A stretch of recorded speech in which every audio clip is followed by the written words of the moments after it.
recently I've been working more on this idea of the communal ontology in reference to the Eastern Orthodox theologian John Zizula's. There's also a guy named Father Nikolaos Ludovicos, who is still alive today. So is John Zizula's, but they're both writing books on this idea of being as inherently communal and as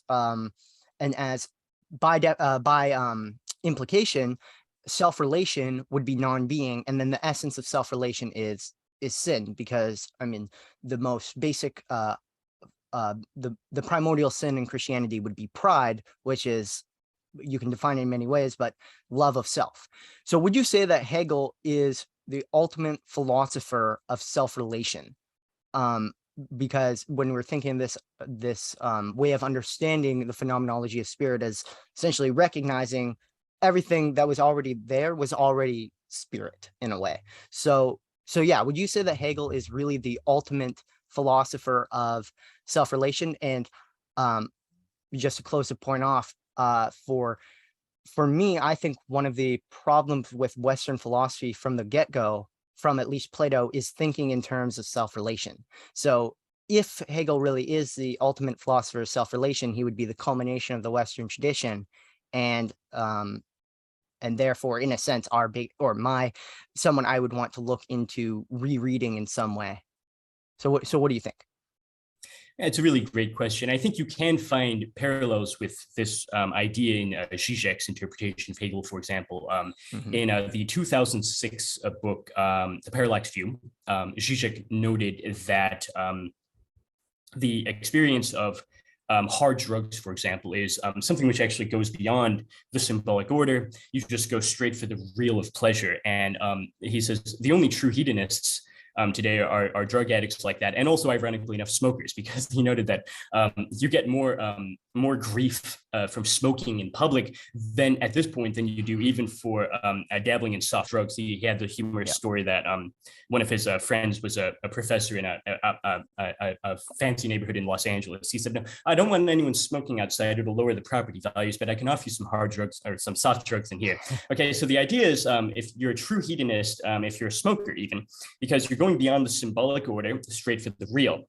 Okay, and the question is whether that sort of self-relating beyond the symbolic order proves that Hegel is the philosopher of sin, right? That's the idea here, is if we define as Christians sin as that sort of self-relation with no regard for the symbolic, is that not the interpretation of Hegel? Well, I find one thing problematic with that, in that you do find a phase of the phenomenology, or rather a few of them, in which the subject tries to go straight for the pleasure without the symbolic mediation. You think of Faust, for example. He thinks of the law forbidding fornication in medieval Christian Europe as properly recognizing it as a custom, which at that point in the phenomenology, we realize really means an unthinking knowledge, an unknowing knowledge, which is a contradiction. It's not really a knowledge at all. It's rather just an instinctual habit, which you do in order to be the same person as everyone else. They can recognize themselves in you because we all do the same thing.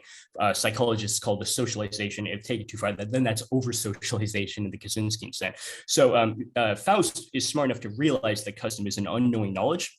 So he concludes that he can disregard and go straight for the good stuff, even to the point of selling his soul to the devil to get it. He finds, though, that the sin of fornication leads to the scandal of an illegitimate child being born, which the child's mother, Gretchen, is punished for by being burned at the stake. And he himself also loses even the thing that he had sold his soul to the devil for, in that when he sees Gretchen punished, he says, "Curse my youth," and the demon interprets far too literally, "Oh, curse his youth, I'll make him an old man again." Okay, so it's a true lose-lose situation. But Hegel's interpretation is that it's once again just fate, in the sense of this oppressive return of the skull is just his own act.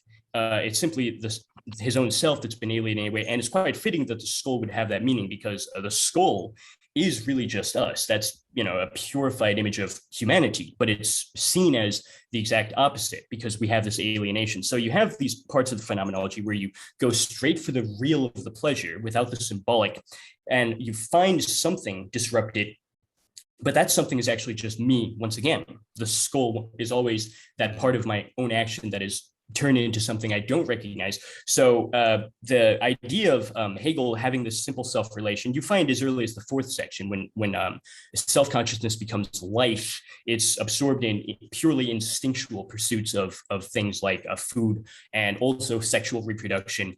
But that's precisely why the formula I equals I, which is posited far too hastily at the beginning of self-consciousness, doesn't work. I equals I is the equality of two basically mathematical terms, but that's not how I feel my own subjectivity. Even if in its most primitive phase, I don't feel it as an equality. I feel it as a violent force stirring within me, leading me to pursue things almost against my will. But that force is simply my own self-consciousness, which through dialectic is later developed all the way into absolute knowing. Right. Yeah, I think that that would definitely be something Zizek would agree with, at least with the terms you use, because the way in Less Than Nothing, Zizek says, this is basically an exact quote. He says, the subject attempts to represent itself. This representation fails. The subject is the result of this very, very failure of representation. So there's this idea of the subject being not this pure I equals I, but it's the I equals I in the mode of a failure. So I think, and then that would for Zizek, that would be the cause of the necessity of objet A. But also what you mentioned is this the idea, I forget the exact example you use, but this idea of trying to get right to the object without the mediation. This is also something Zizek would agree with. You might find this a funny example, but Elon Musk, with his Neuralink, he has this idea of having a pure orgasm without the need of any sexual intercourse or anything, and it would be like physically and biologically more stimulating than anything you could achieve naturally. But then Zizek makes the point that it's the network of mediation, of flirting, touching, talking, getting to know someone, that is, in a sense, imminently inscribed into the very identity of the thing itself, so that you can't just get the thing itself without this network of mediation. There's not going to be, in the context of an orgasm, there's not going to be the same pleasure associated with it.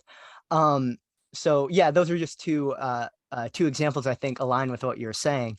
So I have a question on this, on it's again on Hegel's understanding of self-relation, and this almost this recognition of what you were looking for, you almost had, or you already had in a sense. And this came to me from the Christian tradition. There's a guy named Saint John Cassian. He's a 3rd or 4th century monk and writer, I believe. He was he wrote a book called The Institutes, which was essentially a handbook for monastics.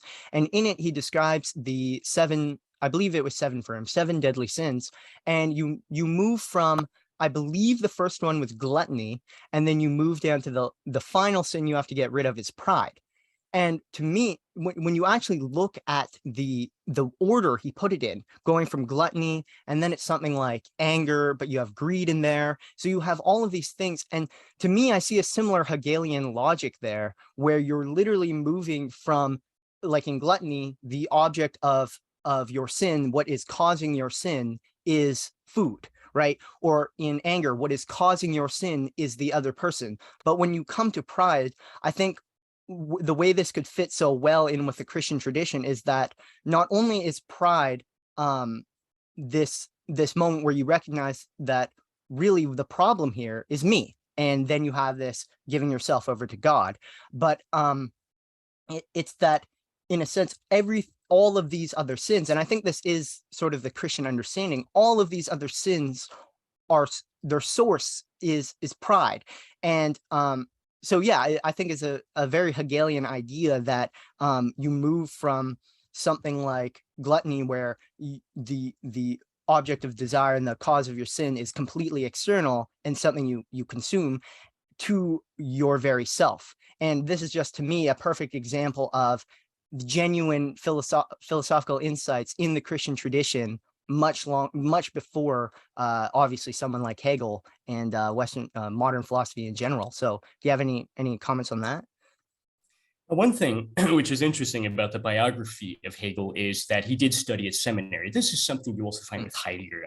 Nobody really knows why Heidegger left the seminary where he was training to be a Catholic priest in Bavaria. Nobody really knows what happened, but we cite this either as proof that this is, for the skeptic, this is what makes Heidegger's emphasis on Dasein seem so mystical, even in like a 20th century context. Mm-hmm. Or you have the other side, which says, well, Heidegger only really left and was able to formulate his own philosophy because he realized that he couldn't just accept everything that the Vatican had to say. This was my own professor's interpretation when I was studying Heidegger in undergrad years ago. But regardless, we could say that it was an influence. And many people, I think, many fewer people talk about that same influence for Hegel.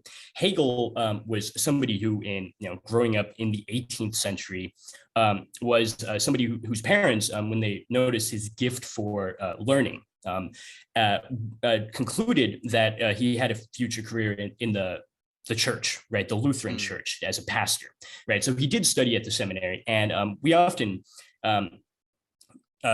summarize this within the biography of Hegel as, oh, this was the phase of his life in which he had a great distaste for the dogmatic orthodoxy of the seminary, because he was contrasting it with his study of the Greeks, etc., for a pagan philosophy, the classics in his earlier schooling days. But I think that simply dismissing it as a contrast between, the pagans who were more in line with this thought and then this dogmatic Lutheran theology, I think that that's missing the point. For even when you try today to explain what on earth determinate negation means, you pretty much inevitably have to go to Christianity. So when you're explaining determinate negation, people say, well, give me an example. Well, it's extremely rare. One of the only ones you can think of is, well, you have to be an original sin to be saved. You can't get around that, right? So that was, I think, a major influence on Hegel. And it's something which I'd be curious to see the exact order of these sins, because it's possible that in some form, maybe not from this monk himself, but in some form that was preserved to the point that Hegel himself saw it when he was studying in seminary, because they really do overlap. You have gluttony appearing in section 4, in which the purely animal life first is not itself, because it's driven by the desire for food. Then that becomes the desire for sexual reproduction. I'm just curious, is fornication the second, or lust, is that the second sin? I can find that right now. So I'll just look that up right now. Yeah. Okay. Well, I mean, we could, I mean, but it's not really fornication if they're animals, right? I mean, if you're a deer, fighting to the death to mate with the best deer, that's really not fornication. You don't really get that sin until Faust, which is like the 11th or 12th section of Phenomenology of Spirit. So you get fornication with Faust. Wow. Yeah. No, it is the second one. The second one for John Cassian is demon of unchastity and the desire of the flesh. And the first one is gluttony.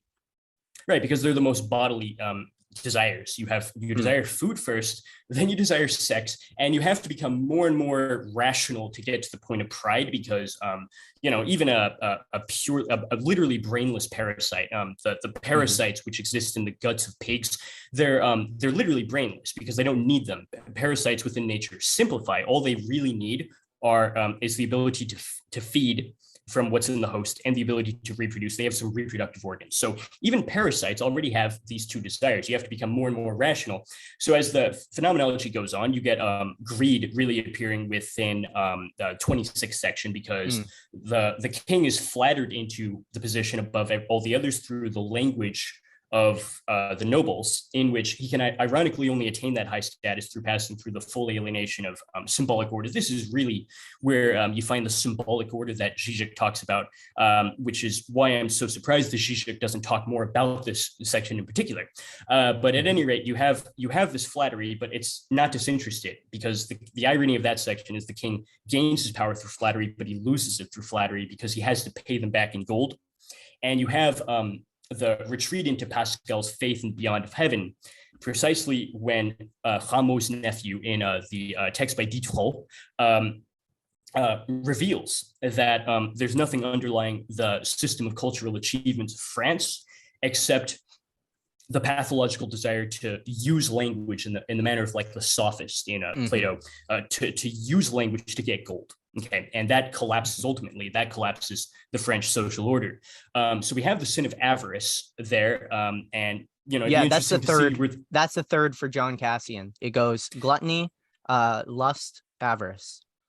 It's probably not coincidental. Hegel had an amazing ability to remember things that he had seen over his lifetime. Yeah, I mean, the phenomenology of spirit is a testament to this. He'd read an enormous amount of different sources, and they're all there within his texts in exactly the position they're supposed to be. So I don't doubt that in some form, because the seven sins of Christianity, or excuse me, the seven sins, are not unique to this particular text. You have it in Roman Catholicism, even appearing in satirical form, basically in Fellini's La Dolce Vita, the great Italian film. I don't know if you've seen this. Yeah, the great Italian film. There's 7 sections which cover 7 days in Rome in a narrative that can't ever be put in its proper order because they're linked to the 7 deadly sins. Right. Okay. I didn't even realize that. I think I watched it a while back and I wasn't really paying too much attention to it. But yeah, okay, that's interesting. Wow, I'm very surprised because I did try to I did try for I tried for like 20 minutes to connect the sins to moments in the phenomenology, but I didn't start where you started. I tried to start at sense certainty, and then but you started closer to the Faust section, right? But I believe for gluttony. No, gluttony begins with animal life in section 4, and I think that's why you can't start with sense certainty, because in sense certainty you don't have a life yet. Yeah, you only get pathological temptations when you are alive. This is why in the section on German morality, near the very end of Spirit, it's maybe section 33. You have a need borrowed from Kant himself to postulate a unity between my rational desire to do good and my pathological bodily temptation to not do good. And you have to rationally postulate it, because the unity between these conflicting tendencies of self can never be empirically verified. It can only be postulated by reason.